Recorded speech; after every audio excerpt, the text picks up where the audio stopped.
Hello friends, स्वागत है आप सभी का आपके अपने YouTube channel your study guide पर। तो फ्रेंड्स, आज के इस वीडियो में हम सभी टॉप 25 क्वेश्चन करने जा रहे हैं।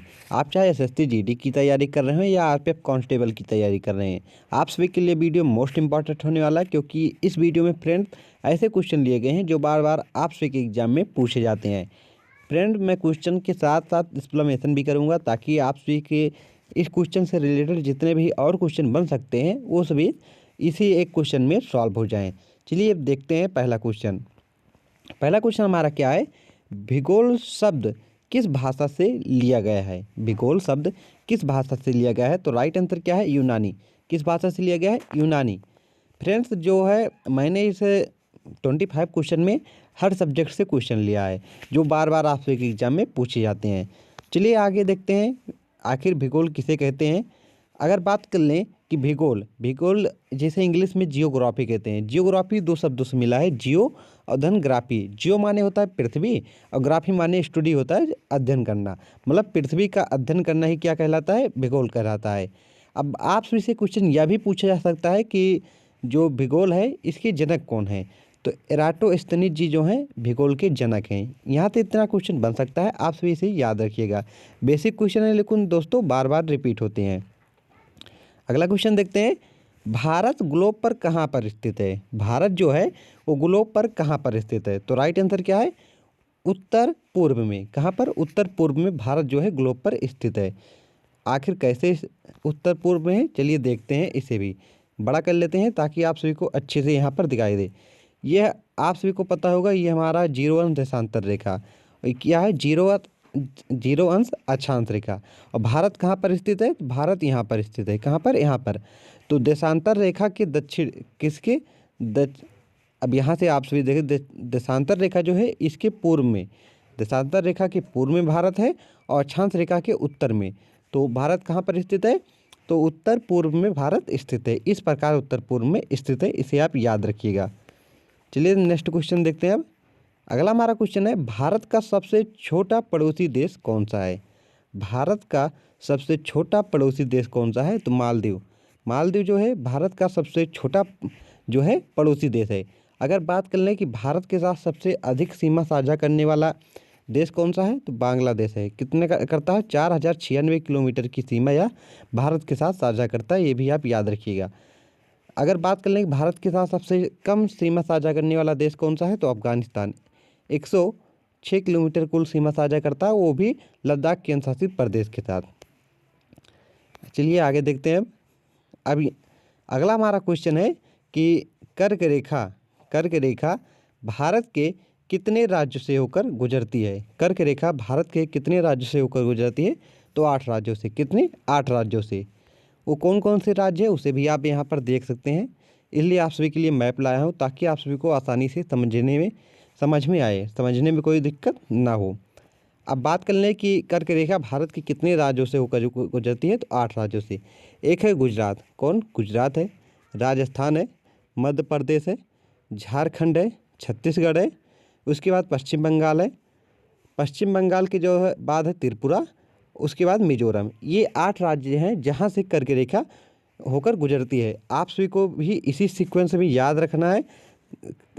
दोस्तों यहाँ से क्वेश्चन पूछा जाता है, कभी कभी तो ऐसा पूछा जाता है कि गुजरात से शुरू करते हुए कर्क रेखा किस तीसरे राज्य में प्रवेश करती है? तो पहला जो है गुजरात है, दूसरा है, ऐसा नहीं दोस्तों, आपसे से ऐसा पूछा जाए कि पश्चिम से पूर्व दिशा में बढ़ते हुए कर्क रेखा के राज्यों के क्रम बताइए। मतलब पश्चिम से जब शुरू करती है तो पूर्व में जाते हुए सभी राज्यों का क्रम में नाम बताइए। इस प्रकार से क्वेश्चन पूछा जाता है।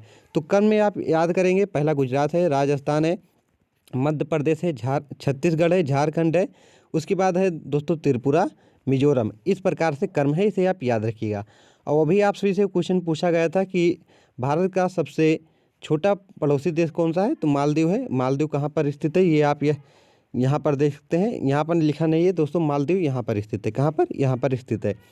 मालदीव के ऊपर आप देख सकते हैं लक्षद्वीप है।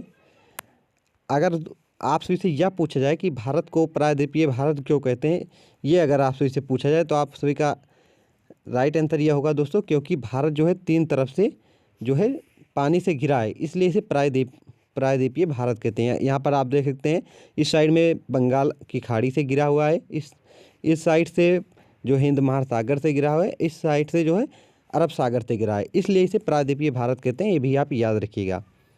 चलिए देखते हैं अब नेक्स्ट क्वेश्चन। अगला हमारा क्वेश्चन है, भारतीय इतिहास में किस वंश को प्रीतहंता वंश के नाम से जाना जाता है? भारतीय इतिहास में किस वंश को प्रीतहंता वंश के नाम से जाना जाता है? तो हर्यक वंश। किसे? हर्यक वंश को प्रीतहंता वंश के नाम से जाना जाता है। आगे देखते हैं, राज्यपाल के पद का वर्णन किस अनुच्छेद में किया गया है? राज्यपाल की पद का वर्णन किस अनुच्छेद में किया गया है? तो राज्यपाल के पद का वर्णन अगर बात करें तो अनुच्छेद 52 में किया गया है। किसमें? अनुच्छेद 152 में राज्यपाल के पद का वर्णन किया गया है। अगर बात कर लें कि किस अनुच्छेद में कहा गया है कि राज्यों के लिए एक राज्यपाल होंगे, तो अनुच्छेद 153 में ऐसा कहा गया है। नेक्स्ट क्वेश्चन देखते हैं, राष्ट्रपति को उनके पद से किस विधि से हटाया जाता है? राष्ट्रपति को उनके पद से किस विधि द्वारा हटाया जाता है? तो महाभियोग द्वारा। किसके द्वारा? महाभियोग के द्वारा राष्ट्रपति को उनके पद से हटाया जा सकता है। अगर राष्ट्रपति संविधान के अनुकूल कार्य नहीं करते हैं तो उनके खिलाफ जो है लोकसभा या राज्यसभा में महाभियोग प्रस्ताव लाकर उन्हें उनके पद से हटाया जा सकता है। नेक्स्ट क्वेश्चन देखते हैं, मोहनजोदड़ो का अर्थ क्या होता है? मोहनजोदड़ो का अर्थ क्या होता है? तो मोहनजोदड़ो का जो अर्थ होता है वो मृतकों का टीला होता है। क्या? मृतकों का टीला जो है मोहनजोदड़ो का अर्थ होता है। नेक्स्ट क्वेश्चन, सिंधु घाटी सभ्यता में अग्निकुंड का साक्ष्य किस स्थान से मिला है? सिंधु घाटी सभ्यता में जो है अग्निकुंड का साक्ष्य किस स्थान से मिला है? तो लोथल से। कहाँ से? लोथल से मिला हुआ है। लोथल किस राज्य में स्थित है? तो गुजरात राज्य में स्थित है। नेक्स्ट, सिंधु घाटी सभ्यता जानी जाती है। सिंधु घाटी सभ्यता किस लिए जानी जाती है, ये आपसे से पूछा जा रहा है। तो सिंधु घाटी सभ्यता जो है अपने नगर नियोजन के लिए जानी जाती है। किसके लिए? अपने नगर नियोजन के लिए इसे जाना जाता है। नेक्स्ट क्वेश्चन, भारत में खोजा गया सबसे पुराना शहर था। भारत में खोजा गया सबसे पुराना शहर कौन सा है? हड़प्पा। हड़प्पा जो है भारत में खोजा गया सिंधु घाटी सभ्यता का सबसे पुराना शहर था, इसलिए सिंधु घाटी सभ्यता का नाम जो है हड़प्पा सभ्यता भी पड़ा है। ये भी आप याद रखिएगा।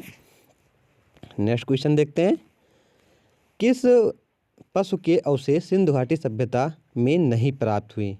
किस पशु के अवशेष जो है सिंधु घाटी सभ्यता में नहीं प्राप्त हुए? तो शेर के नहीं प्राप्त हुए, बाकी घोड़े का, गाय का, हाथी का, इन सब का अवशेष प्राप्त हुआ है। नेक्स्ट क्वेश्चन, भारतीय राष्ट्रीय कांग्रेस की पहली महिला अध्यक्ष कौन बनी थी? भारतीय राष्ट्रीय कांग्रेस की पहली महिला अध्यक्ष कौन बनी थी? तो एनी बेसेंट जो है भारतीय राष्ट्रीय कांग्रेस की प्रथम महिला अध्यक्ष बनी थी। अगर बात कर लें भारतीय राष्ट्रीय कांग्रेस की प्रथम भारतीय महिला अध्यक्ष कौन बनी थी? सरोजिनी नायडू बनी थी। कौन? सरोजिनी नायडू बनी थी। सरोजिनी नायडू ही हैं जो प्रथम महिला गवर्नर भी बनी है। ये भी आप याद रखिएगा। किस राज्य की बनी थी? तो यूपी की बनी थी। अगर बात करें सुचेता कृपलानी, तो अगर बात करें सुचेता कृपलानी की, तो ये प्रथम महिला थी जो सीएम बनी थी। आगे देखते हैं, महात्मा गांधी जी कांग्रेस अधिवेशन में कितनी बार अध्यक्ष रह चुके हैं? महात्मा गांधी जी कितनी बार कांग्रेस में अध्यक्ष रह चुके हैं? तो एक बार। कब बने थे? कहाँ पर बने थे? तो बेलगांव अधिवेशन में जो है गांधी जी कांग्रेस के अध्यक्ष बने थे। एक ही बार ये बने हुए हैं। नेक्स्ट क्वेश्चन, संविधान सभा के अस्थायी अध्यक्ष कौन थे? संविधान सभा के अस्थायी अध्यक्ष कौन थे?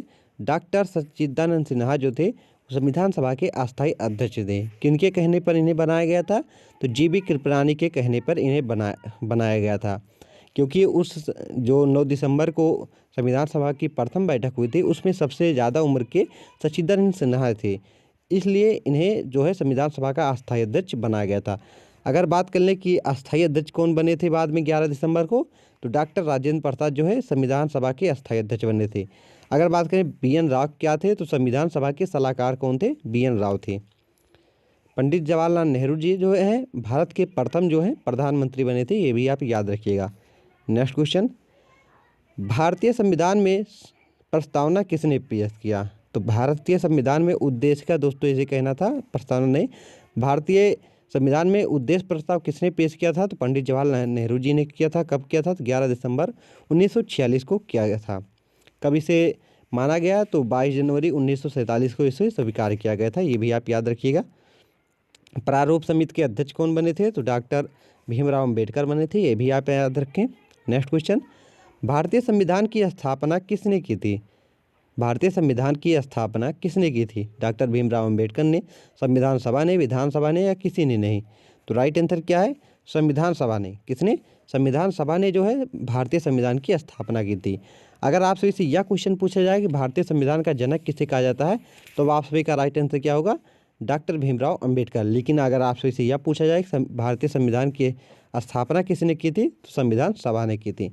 तो फ्रेंड्स, आप सभी को वीडियो कैसा लगा कमेंट बॉक्स में ज़रूर बताइएगा। अगर वीडियो पसंद आए तो चैनल को सब्सक्राइब करें, वीडियो को लाइक करें तथा अपने फ्रेंड के पास शेयर करें, ताकि आपका अपना चैनल और आगे ग्रो कर सके। Thank for watching this video.